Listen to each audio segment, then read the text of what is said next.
और आपको बता दें पूर्वांचल की कई सीटों पर आखिरी चरण जो है 1 जून को उसके तहत चुनाव होने वाले हैं और इन्हीं में से एक सीट है पूर्वांचल की गोरखपुर सीट, जहां से अभिनेता रवि किशन एक बार फिर से चुनावी मैदान में उतरे हैं। उनसे खास बातचीत की चुनाव को लेकर हमारे सहयोगी ने, आइए आपको दिखाते हैं इसी पर रिपोर्ट।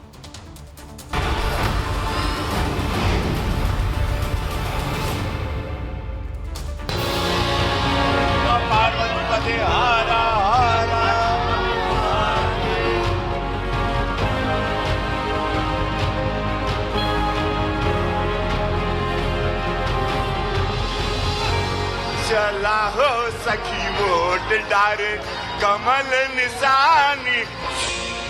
रवि किशन जी से हम आज बातचीत करेंगे और जानेंगे, क्योंकि 1 जून की तारीख नजदीक आ रही है, तैयारियां कैसी हैं और आगे जो ये विरासत बढ़ा रहे हैं सीएम योगी आदित्यनाथ की, ये विरासत लंबे समय से चली आ रही है बीजेपी की, तो अब आगे कितनी बड़ी चुनौती है और 2019 से इस बार 2024 का चुनाव आप कितना अलग देख पा रहे हैं?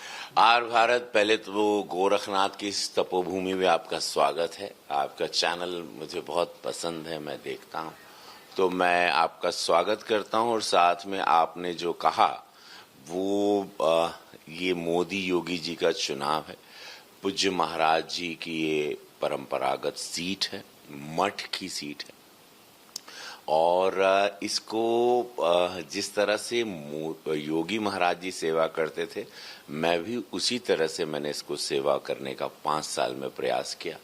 यहीं शिफ्ट हो गया मुंबई से और एक ऐतिहासिक मतों से मेरी पिछली जीत हुई थी 19 में। मेरे पूरे समस्त भोजपुरिया फैंस ने, समाज ने मुझे वोट दिया था, हर बिरादर ने वोट दिया था, विश्वास करते कि हमारे ये हीरो, जो हमार हीरो बाड़न, जे भोजपुरिया माटी के लाल बाड़न, वो हमरे साथे रही हैं। तो हम यहरा रहे लगे और ओकरे बाद वो लोग हमके देखना कि कोरोना में हम कैसे उन लोगन को मदद किए, जौन एगो मानवता के तरह या एक सांसद के रूप में, एगो बड़ भाई के नियन हम वो पूरा जगह जहां उन लोगन की जरूरत रहे, कहीं ऑक्सीजन, कहीं हॉस्पिटल, कहीं बेड, कहीं दौड़ना है, कहीं अनाज पहुंचाना है, कभी ये करना है, उसमें तत्परता के साथ उन नाव में जाना, बाढ़ में जाना, हर जगह खड़े रहना, हुंकार भरनी कि हाय है जा।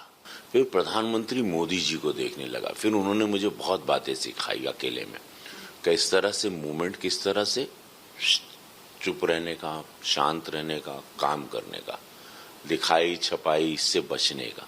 इसलिए मैं बहुत कम कैमरेज के सामने आके बोलता हूँ। प्रधानमंत्री मोदी जी ने हम सबको बोला है कि दिखाई और छपाई से बचने का जितना हो सके। दिखाई छपाई से बचोगे तो आप काम करोगे, क्योंकि कुछ ना कुछ मुंह से अंडबंड निकल ही जाता है आदमी प्रवोक होके, और फिर वही गलत हो जाता है। तो हम बड़ा सोच समझ के इसलिए मीडिया के सामने आते हैं, बहुत सोच समझ के मैं जवाब देता हूँ। ये प्रधानमंत्री मोदी जी ने मुझे कम पहले ही समझा दिया था। तो पूर्वांचल की राजनीति को सर आप बहुत पहले से समझ रहे हैं, पहले जौनपुर से आपने चुनाव लड़ा,